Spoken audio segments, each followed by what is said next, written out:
Man in a green flag will go across. There he is. He's ready. They're ready to go now.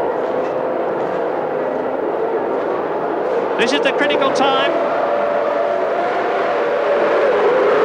Senna's made a perfect start. Mansell slots in second. Berger is third. Patrese is in fourth position. Martini is trying to come up on the outside, but into the Rettifilio it is Senna, Mansell, Berger, Patrese, then the two Ferraris, followed by one of the Benettons. Martini has got ahead of Nelson Piquet, so Michael Schumacher is in 7th position in the Benetton. Everybody has got away cleanly, and it's Senna, Mansell, Berger, Patrese.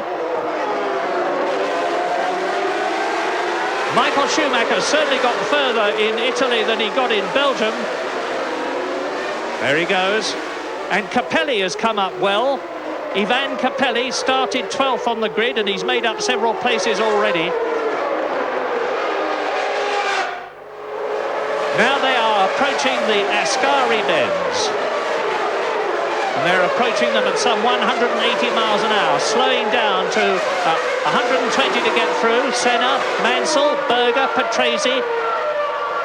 Alesi is in 5th position. Alain Prost is down to 6th position, so he's been passed by his teammate. Michael Schumacher is still 7th, and Patrese was having a look at Gerhard Berger to try and get through there. They're coming through to complete lap 1 with Pierluigi Martini challenging Nelson Piquet. And across the line, Senna leads. Yes, and that really was a copybook start from Ayrton Senna, just what he wanted. And not a lot Nigel Mansell could do about that. But as we discussed earlier, this is a race where passing can be done on merit. And Mansell now tracking Senna. I see dust in the background there. We couldn't see what happened. There's been an incident there coming out of the Rettifilio by the look of it. Now, let's check the cars to see that we're all in place. First three are still the same. Fourth, Patrese.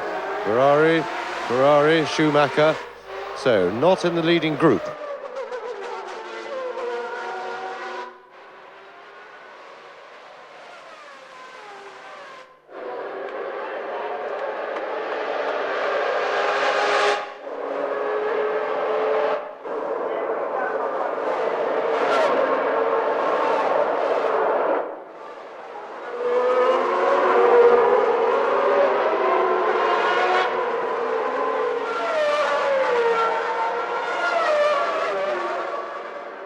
Now we've got a replay coming here, and it's the group, that's the first 7 you see, but we have, whoops, a bit of curb hopping by Jean Alesi, who very nearly hit Riccardo Patrese. Now this is it from the Ferrari. Now that's Prost, so you see Jean Alesi going through and over the gravel trap at the Rettifilio, creating an enormous cloud of dust.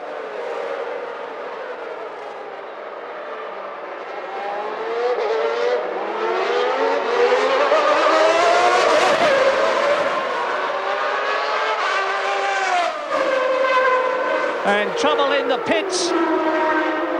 It's a Ferrari, and it's obviously Jean Alesi. Well, he's been a bit of a wild man one way and another in several races this year. He was obviously trying too hard there, and that going off is Martin Brundle in the Brabham Yamaha. Martin didn't have a very good practice, and he certainly hasn't had a very good race so far.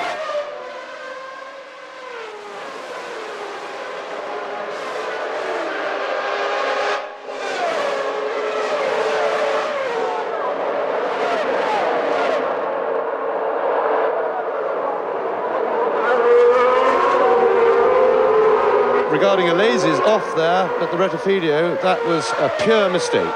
There was no reason for him to be pushing that hard into the Rettifilio to make that mistake. And as a Jordan off into the sand trap, and it looked like Moreno's flashing yellow helmet. Yes, that is Roberto Moreno. And what a disappointing finish to a terrible weekend for Roberto Moreno. Summarily sacked from the Benetton team for no good reason when he had a valid contract with them, and then this. Lap 5 out of 53 with Jean Alesi last, having had that tyre stop. But there's a mistake, and that looked like Patrese coming past Berger. Yes, and there they are. So first Senna, second Mansell. Riccardo Patrese, the Italian veteran, has moved in the second Williams Renault up into third position ahead of Gerhard Berger. So now Senna has got two Williams Renaults breathing down his neck metaphorically. Alain Prost is still fifth, Schumacher sixth, Piquet seventh, Capelli is in eighth position, and ninth is Pierluigi Martini. And do I detect the old McLaren Achilles heel that caused that little delay for Berger, namely gearbox trouble? Berger looked to me as if he was fumbling for a gear then when Patrese ducked round him, and he's dropped back a bit. So certainly it would appear there's some sort of mechanical trouble for Berger, and my guess would be gearbox, but that's very much guesswork as Prost comes past. So Berger is in trouble, and Schumacher's right behind. Yes, Gerhard Berger has had most of the McLaren bad luck this season, 5 retirements. Ayrton Senna, of course, ran out of petrol a couple of times, but he's kept going long enough for those 6 victories. And now you see that the battle is developing really between Nigel Mansell in second place, there he is, and Ayrton Senna, with Riccardo Patrese ahead of Berger, Prost ahead of... No, there's the McLaren, still in fourth position. Prost is fifth, Schumacher tucked up tight behind him. So, McLarens, Ferraris, and the single Benetton Ford of Michael Schumacher. Up to the Roja.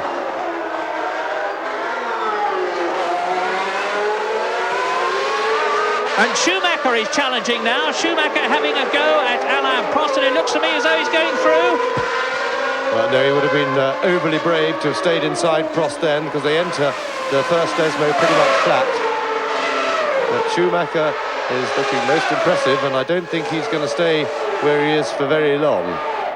He had to drop back quite a lot then, having to back off to let Prost get into Lesmo, but he will soon recover that lost ground. As we look at the Leighton house in the pits, and that was Maurizio Gugelmin. Main excitement this weekend, of course, has taken place off the track, and that involves the wrangling over Michael Schumacher. The situation I find quite deplorable has much more to do with big business, vested interests, and pure greed than motor racing. Sadly, Schumacher himself seems to be more of a passenger in his fate being decided than a participant. And you can see that Nigel Mansell is really breathing down the rear wing of Ayrton Senna's McLaren now, and he's getting into a position where he could attack and take the lead. Yes, things very much hotting up at the front. Williams did indeed take it, or Mansell took a little bit of a breather. He didn't want to ruin his tyres early on by pressing Senna. That was quite the right thing to do, but now he seems to be mounting an attack, and Patrese, of course, is right there as well. Now behind them, Berger, you may remember, seemed to have a bit of a hiccup a couple of laps ago, and Patrese got past and Prost nearly did. Well, whatever his problem was, it doesn't seem to be afflicting him now, because the last time across the line was his fastest lap of the race, and he's got going again. He's actually pulled away a little bit from Prost. So it's quite possible that he has had a bit of gearbox problems, but and you get surprised by it. But once you clocked what the problem is in the cockpit, you can very often drive round it, and that would appear that if he does have a mechanical problem, he's obviously learnt what to do. It's minor, and he can cope with it. And Patrese is really pressing Nigel Mansell. Now, I wonder what Mansell had to block him there into the Rettifilio. Now, I wonder what the Williams team orders are here, if any. Good question, because Patrese is determined to do well here. Of course, he hasn't given up his World Championship hopes. Something dreadful would have to happen to Senna for a series of races in order for Riccardo Patrese still to be able to win the World Championship. But all is not lost for the Italian, and he obviously decided to have a go at Nigel Mansell there. No change in the first 6 as... up towards the Lesmo bends again go Senna, now out of them. Mansell, Patrese. In the background, Gerhard Berger is still within sight of the 2 Williams cars ahead of him. This is the Ascari bends.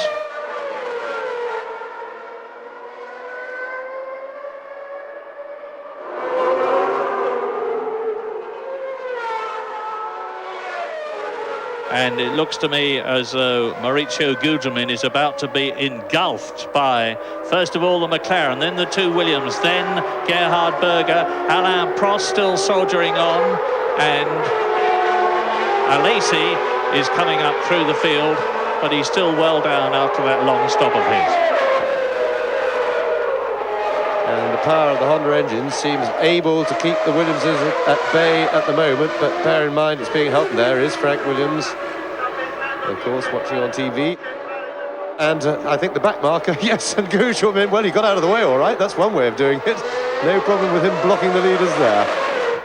Mauricio Gugelmin was very, very lucky to get away with it. I remember seeing Bruno Giacomelli bogged down well and truly in that gravel trap in the past, but Gugelmin had got enough momentum in the Leighton house to keep going. Here's a replay of it. Watch him. I suspect he may have been watching Ayrton Senna and Nigel Mansell in his mirrors as well. Anyway, he locks up, goes over the curb, goes on across the gravel, across the other curb, back into the race. Senna leads, Mansell second, Patrese third, Berger coming out still in fourth position, Prost and Schumacher. Now there is Martin Brundle. Now, is this going to be Mansell's chance? And he's waving Patrese. Is he waving Patrese through? Yes, he is. He is. He saw Nigel Mansell's hand come out of the cockpit. And does this mean that Mansell has a problem? I can't see him willingly let Patrese through unless he has. No, I don't think that necessarily means that he's got a problem. I think probably that he felt that Patrese is quicker than him. Patrese, after all, came up on him very quickly once he got past Berger. He's pressed him all the way, and I think what Mansell wants is to see if Patrese can succeed where he has failed in getting past Ayrton Senna. After all, Nigel has tried for many laps. He's been well placed. He has not been able to do it. It may be that Patrese has a little bit of a different setup in his car, or maybe his engine's working a bit better. And because, above all, Williams need Senna not to win this race. If Patrese can get in front of Senna, then he can help Mansell. And this may be very good team tactics indeed. Let's hope that Mansell doesn't have a problem. He's dropped back just a little, but he may be doing that quite deliberately. Anyway, all three of them have got to take Martin Brundle, who is keeping ahead of the McLaren and the two Williams well. But if they arrive at the wrong place from Ayrton Senna's point of view, it could give Riccardo Patrese, who is really pushing now, the opportunity to get through and take the lead in the Italian Grand Prix, which of course he has never won, and there is no race he would like to win more than that. And there is Ayrton Senna taking the line to keep Patrese back as they go into the Parabolica. Now, if Patrese was just a bit closer, and he's not, he could have possibly got out of Ayrton Senna's slipstream and taken the lead. Yes, you see, the other thing is the biggest difference in points is between first and second place. And if they can take first away from Senna, then at least Mansell would only slip back a couple of points if he was third to Senna's second, rather than four. So there is a big difference.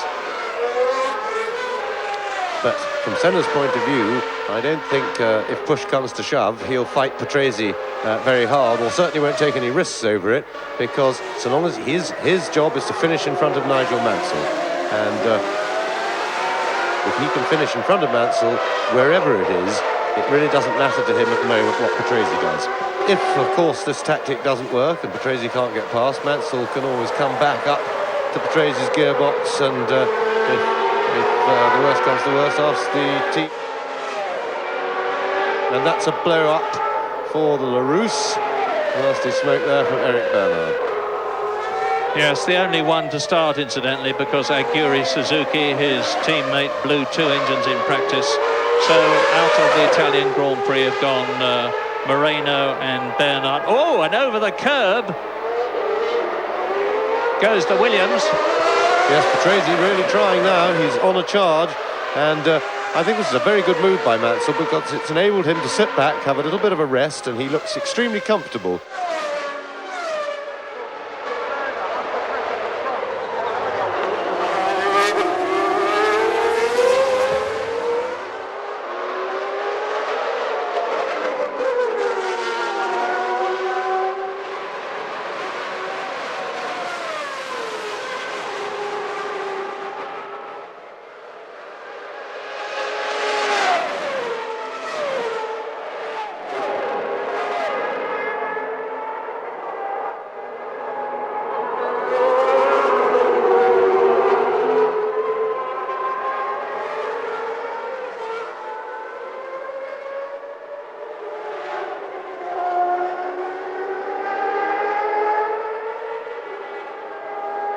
My goodness, that was a major blow-up, and that's exactly what happened to Aguri Suzuki in practice on Saturday and on Friday. A gigantic eruption from the V8 engine behind him. Patrese going for it now. Yes, that's the closest he's been out of the Lesmo. Patrese, he's right in the toe. This is a chance. And he's inside. Patrese takes the lead. Now, let's see. The McLaren Honda has looked stronger in a straight line. Senna lost a lot of ground through the chicane. He certainly won't be close enough to have a go back at Patrese there. And of course now Mansell's got the problem that at the moment Senna is in the toe that Patrese is offering, which will make Senna in fact more difficult for Mansell to pass.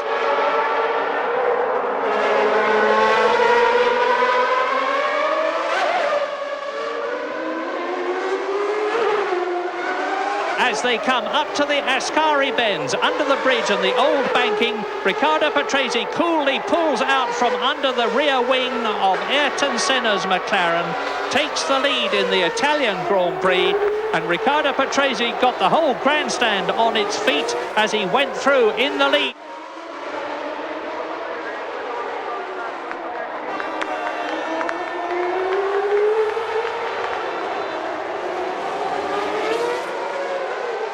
And now Nigel Mansell is going to have a go, because you can see that Riccardo Patrese is pulling away now, and if Nigel Mansell can get past Ayrton Senna, he will be able to do the same thing. I have little doubt that his Renault V10 engine will have just the same horsepower as Patrese's, and then Ayrton Senna would have a major problem, because Mansell could get past Patrese on orders or on merit, and that would mean that the gap... Oh, that's Patrese spinning! But Patrese has spun out down to third position. Gerhard Berger is catching him, and Patrese's got to get the momentum on again, and now the attack is down to Nigel Mansell as they come down to the Parabolica with Gerhard Berger challenging Patrese, who's desperately trying to keep him back.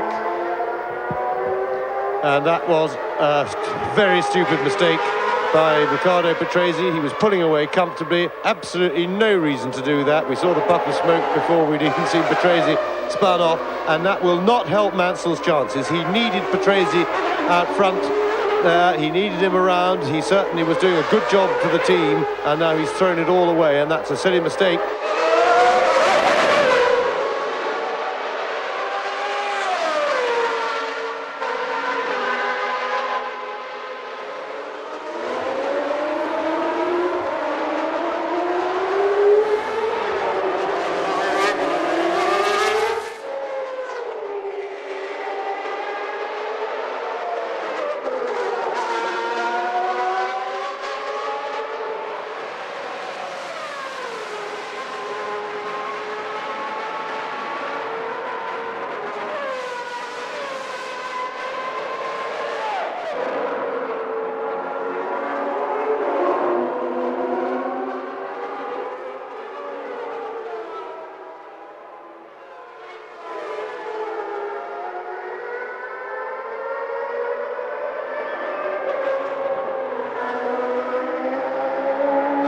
Mansell switching brilliantly, selling the dummy, and he went to sell the dummy to Senna, and that's a tactic that Mansell has made almost his own.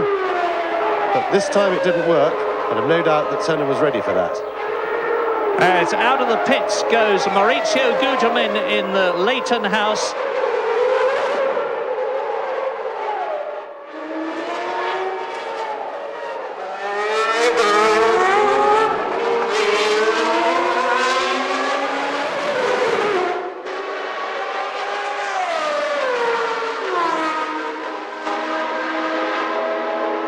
And Patrese, Riccardo Patrese has dropped right back, so third now is Gerhard Berger. There's a replay.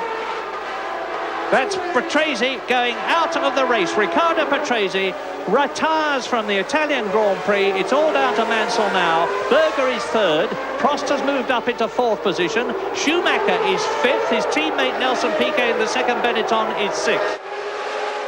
And Senna will be thankful at the moment for the tow he's getting from Pirro's car, and that should carry him in ahead, yes. What he doesn't want, though, is any problem on the exit. Somebody's made a lot of smoke there. but it seems to be whoever made it has gone, and that's a Ferrari in. It's Alesi for the second time, and judging from the position of his hands, yes, Alesi retires. I saw his hands getting ready to take the steering wheel off.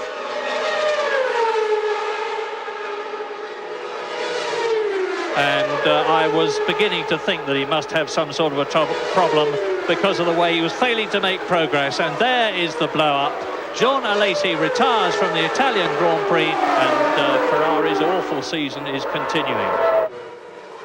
You'll be able to study the comparative performance of the Brabham Yamaha and the McLaren Honda now as Senna dives out of his slipstream. Nigel Mansell does exactly the same thing. And it's interesting to see Senna duck back in front of the Brabham then, and that was to stop Mansell following Senna and getting the benefit of the tow. And that was good professional driving, although it looked a bit messy as if Senna was weaving around on the straight. He was, in fact, doing something tactically important.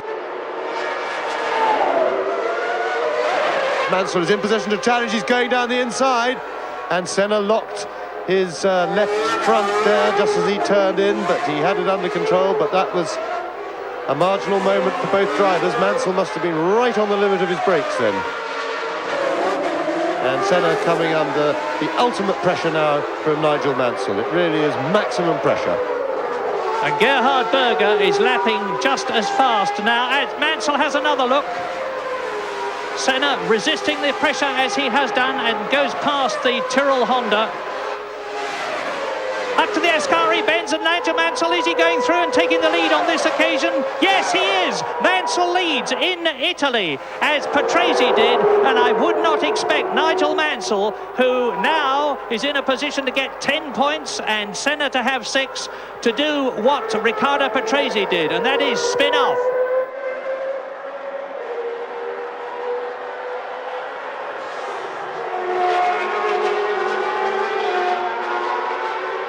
This is Mansell ducking out of the tow, and clearly Senna is struggling now for grip. He's fought as well as he can, but I would expect Mansell now to be able to go away pretty comfortably from Ayrton Senna. And in fact, if that was probably Senna in for tyres, we can't see. And that's Senna on a very fast stop by the McLaren team indeed. So Ayrton Senna onto fresh rubber. Now, this is a fairly quick pit stop. Let's see what he's lost on the road. And can Senna chase Mansell and catch him, having made the top stop for tyres? I'm sure Mansell will try and stay out and run the rest of the race on those tyres. And Senna 16 seconds behind Mansell over the line as he went out of the pits. Now, it'll be a little bit more than that because he won't have been up to full speed, but it is catchable. There is some one-third, just over a third of the race left to go.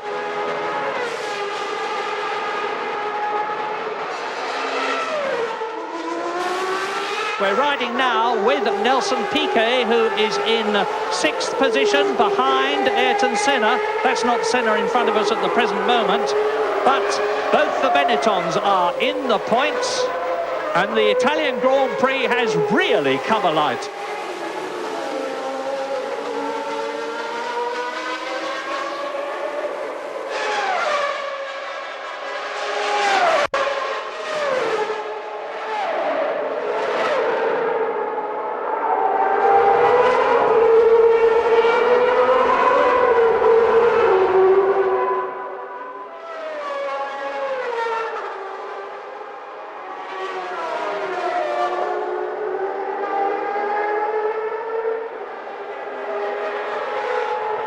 There's Ayrton Senna behind Schumacher, and Senna needs to get past Schumacher pretty quickly. He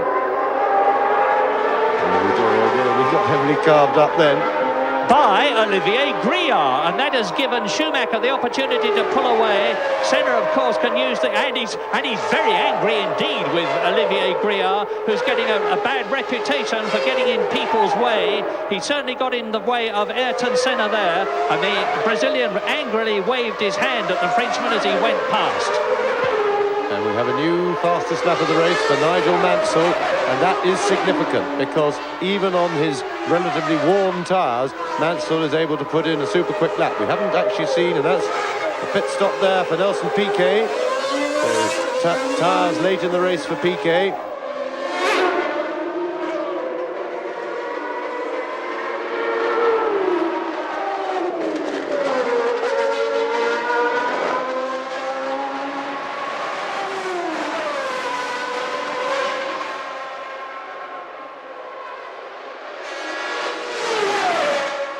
And you're looking at Michael Schumacher in 4th place and Ayrton Senna taking it from the 22-year-old German, who is driving an absolutely magnificent race.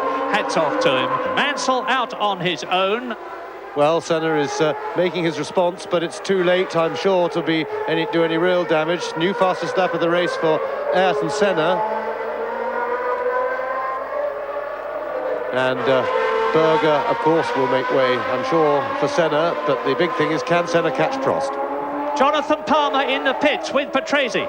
Ricardo, we saw you spin, we then saw you stop. Could you tell us what happened, please?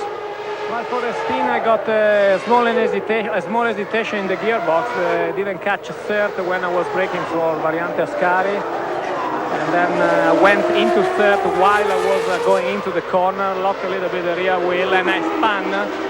And I could go away from that, okay. I did half the lap, and then the gearbox broken completely. Great shame, Ricardo. We're very sorry for you.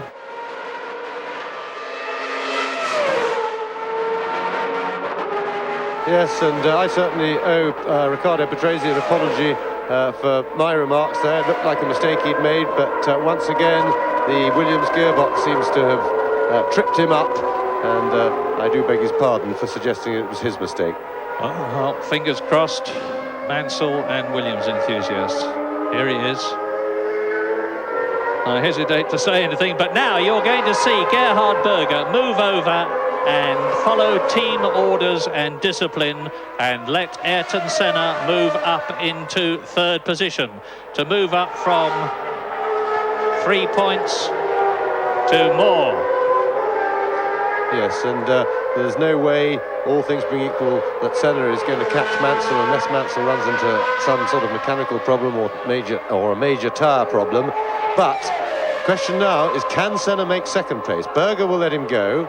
Prost is was last time they came by, some 5 seconds ahead, and still is. And Senna's through, so we shall see if Senna can set about catch and pass Alain Prost. He's got fresh tyres on, Prost hasn't, and that should certainly be an advantage for him. Piquet about to take 7th place from Ivan Capelli in front in the Leighton House. Coming up to the Rettifilo, he goes through, doing 200 miles an hour at that point, and then he closes right down. Yes, and that was a marvellous view of just what it's like to be getting a tow, as Capelli leaves himself no room to get into the corner. That was over-committing by Capelli, and he had nowhere to go because Piquet was inside him, and that was poor driving from one so experienced. But we had a marvellous view from Piquet's cockpit then of just what it's like as you get this tremendous suck in the tow, in the hole in the air, and the car goes quicker and quicker as you come up on the chap in front, and then the momentum carries you past.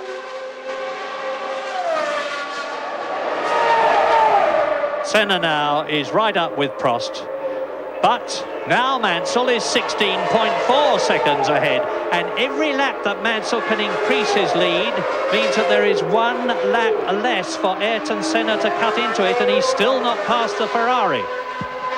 Yes, I'm sure that Senna's ambition in this race is confined to 2nd place, and which he is now taking. He's passed Alain Prost. There are 6 laps to go now, including the one they are on, and Mansell leads with 10 points potentially in his grasp by 17.7 seconds.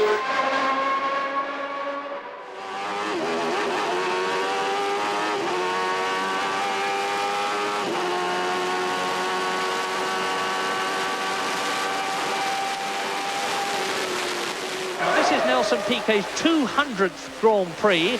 His place in the Benetton team is at risk because Tom Walkinshaw's team have signed Michael Schumacher, and there are strong rumours, which everybody denies, that Walkinshaw has also signed Martin Brundle, in which case Nelson Piquet, wiping his windscreen at about 180 miles an hour, is not only fighting for a World Championship point, but to retain his place in the team. Yes, there were rumours here that his place in the team was under threat this very weekend to make way for Michael Schumacher if Roberto Moreno couldn't have been manoeuvred out of his car as Piquet gets into the toe, gets right up behind De Cesaris, but De Cesaris is making himself wide, defending his position, and still maintains his place in front of Nelson Piquet. Now coming up to cross the line, he's beat there 47 laps, and this time he has got enough, and I'm sure Piquet will carry past him this time. And the Rettifilio, and no sign of the nose of the Jordan, so Nelson Piquet moves into 6th place.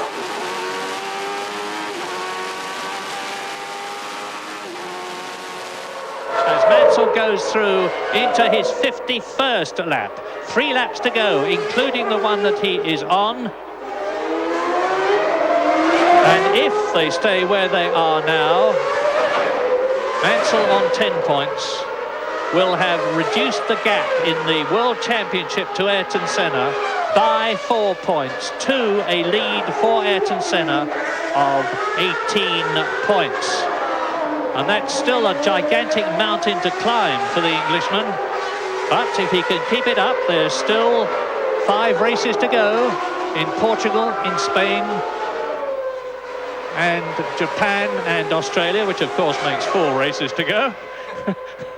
And if he can keep on chipping away and hope that something goes wrong with Senna, Mansell is still in the World Championship.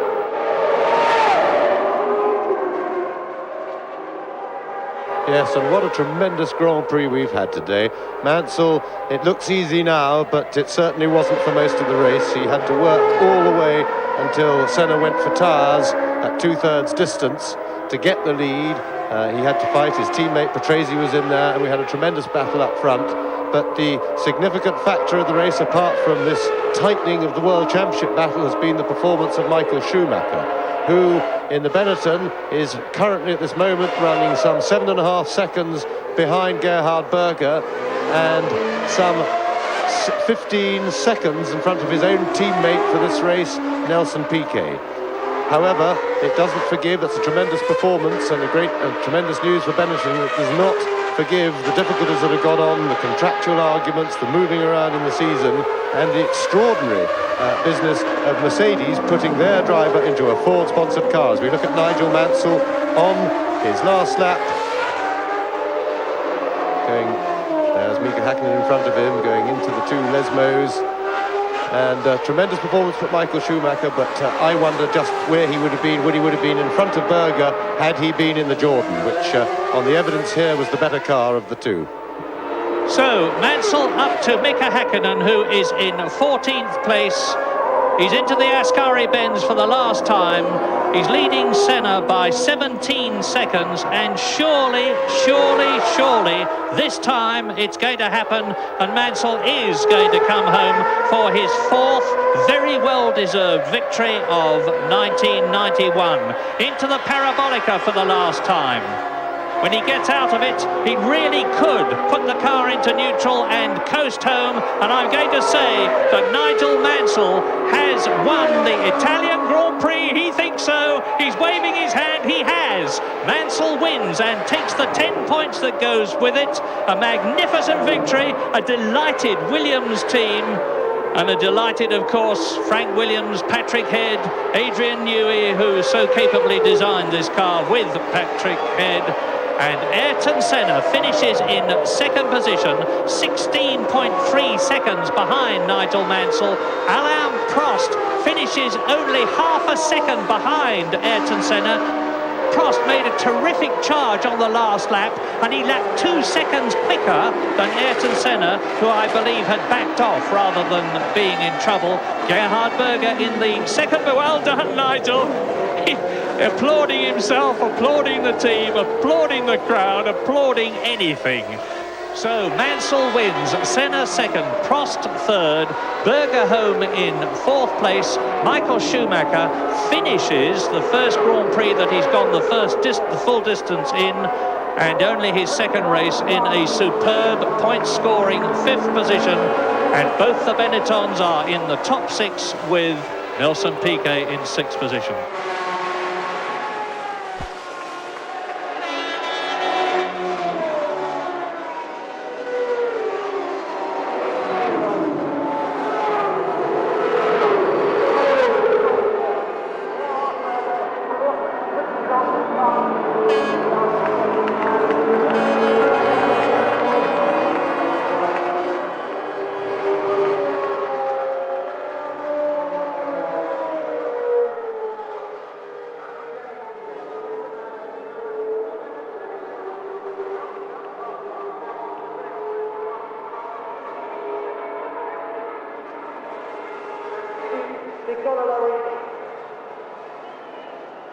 Senna now has 77 points to Nigel Mansell 59. 18 points between the two of them as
attendiamo naturalmente i piloti sul podio per la posizione, mentre vedete che il tracciato pian piano viene scoperto dai tifosi che stanno correndo.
Seconda posizione Ayrton Senna come Monza,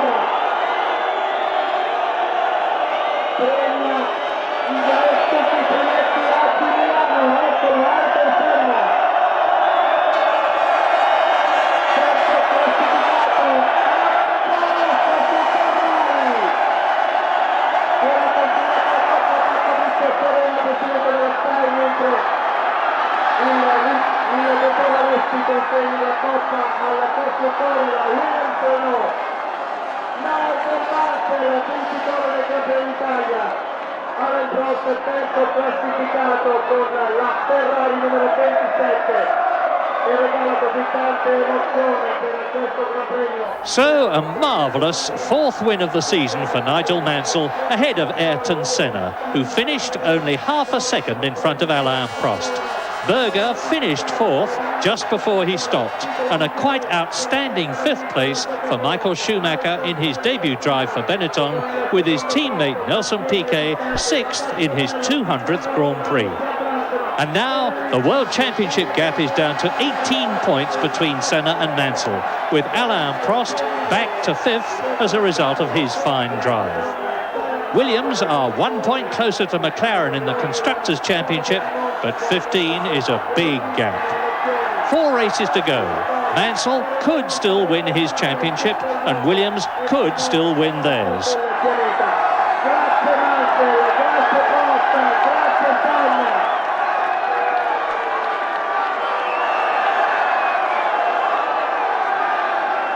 Il nome di Inghilterra è veramente incredibile, emozionatissimo davanti al pubblico dei tifosi.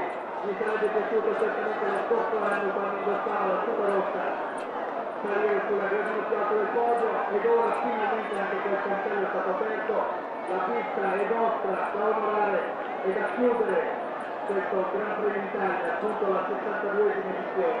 Si chiude così questa manifestazione che ha regalato ancora tantissime emozioni, bellissime e alle volte deludenti. E ancora una volta, la prima cosa che vorrei fare è ringraziare voi, perché siete un pubblico meraviglioso che in questo momento state affollando il tracciato di Monza, scrivendo un'altra grande pagina di leggenda, perché siete voi che fate la leggenda di Monza.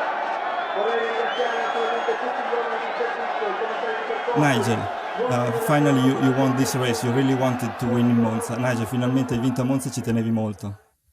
Yeah, absolutely fantastic race, and what's more is that it had to be won, and I think the Williams team did a great job today for me. Era una gara che volevo veramente vincere, il team Williams come al solito ha fatto un grande lavoro. But for the championship now didn't change a lot. Per il campionato non è cambiato molto. We have to wait and see. As I said before, I wish I was 18 points in front, but there's still 4 races to go, and we shall work very hard till the end of the year, and then we'll just have to wait and see. Bisogna vedere cosa succede, sono 18 punti dietro ad Ayrton Senna, cercherò di dare il massimo fino alla fine del campionato e vedremo cosa succede. During the race you let Riccardo pass you. Why? Durante la gara hai lasciato passare Patrese, come mai? Well, we had made a plan that we try to go all the way through with the tyres, and when I got close to Ayrton on full fuel in the beginning of the race, my car was moving too much and sliding. So I thought, well, I'll let Riccardo go by, because I know his home Grand Prix will push Ayrton very hard and maybe use his tyres up more. And Riccardo was doing a great job, and but then once he got into the lead, I believe he had a problem with the gearbox and spun out. But then that gave me about 15 laps or so having a rest and just conserving my tyres, and then I came to attack Ayrton.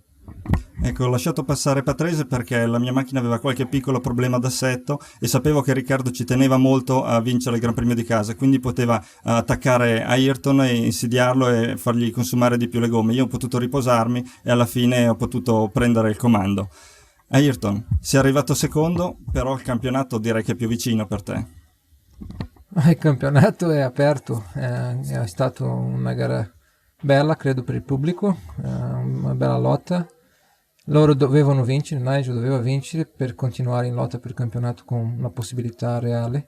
Lo ha fatto, però anche il secondo posto ha minimizzato i problemi per il futuro. Comunque con 4 corse il campionato rimane aperto. Soltanto che ogni corsa che passa è più dura per loro, nel fatto che se non finiscono per qualche problema, allora viene proprio dura per loro. Comunque loro hanno ancora un piccolo vantaggio, credo, su tutti gli altri, e questo conta a loro favore nelle prossime corse. Noi speriamo di migliorare un poco il telaio, che è il nostro punto debole nel momento, per lottare un po' più vicino con loro e cercare di avere dei risultati che si vogliono nelle prossime 2-3 corse. Fra i primi tu sei l'unico che ti sei fermato a cambiare le gomme, come mai? Ma la mia macchina non aveva un bilanciamento adeguato e allora avevo una usura di gomma, credo, un po' più alta, e l'equilibrio si deteriorava mano a mano passava la corsa. Quando Mansell era vicino ho cominciato ad avere un po' di vibrazione e la macchina scivolava un po', e poi di colpo la gomma anteriore sinistra ha cominciato a vibrare molto, si è bloccata e è andato proprio in crisi, proprio nel giro che lui mi è passato, e allora lì ho deciso di fermarmi subito perché non c'era la possibilità di continuare così. È stata la decisione giusta per finire secondo. Alain Prost, evidentemente non c'era proprio niente da fare contro Williams e McLaren oggi. Penso di no, anche se la mia macchina era molto veloce all'inizio, era molto facile di stare dietro a loro. Il solito problema era Gerhardt, che oggi era era veloce ma faceva molti errori, infatti è andato dritto nella chicane 2 o 3 volte e mi ha messo molti cose nei spoke nei radiatori, subito c'è la temperatura che è andato su più di 15 gradi e infatti con la mia macchina che aveva molto poco carica dietro a lui era difficile di superare, che è impossibile. Quando sono passato ero veloce, ma alla fine della gara è il solito problema con la macchina che salta molto, diviene molto difficile in frenata e anche il motore che perde un po' di potenza, soprattutto in accelerazione, ma il terzo posto è bello anche per la squadra perché non ho finito le ultime 3 gare, l'affidabilità è venuto di nuovo, spero solamente di vincere una gara fino al campionato. Ci sono delle possibilità per vincere? Per vincere dobbiamo mettere a posto il telaio, soprattutto fino a gara, e partire in prima fila, è quello più importante.